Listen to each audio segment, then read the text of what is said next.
Сообраќајот на регионалниот пат Тетово Јажинце кај селото Доброште од доцна синоќа е нормализиран. Големите наноси од кал дрвја и камења и денеска се расчистува.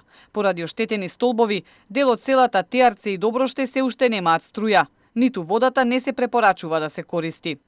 Габровска река за кратко време направи вистински пустош долж коритото на реката. Овде механизацијата ќе работи уште најмалку една недела.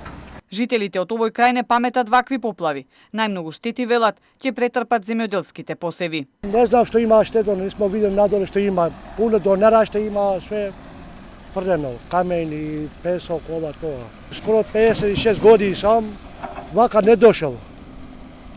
Вака дошол реката, ама не како што прави овие сега. Превише овие. Превише. Деновиве треба да се формира комисија за проценка на штетите, вели градоначалникот на општина Теарце и Сенасани. Тој ги опомена мештаните дека и тие се виновни за поплавите, поради постојаното натрупување на отпад во коритото на реката. Виновни се и граѓаните, зборим отворено. Зашто?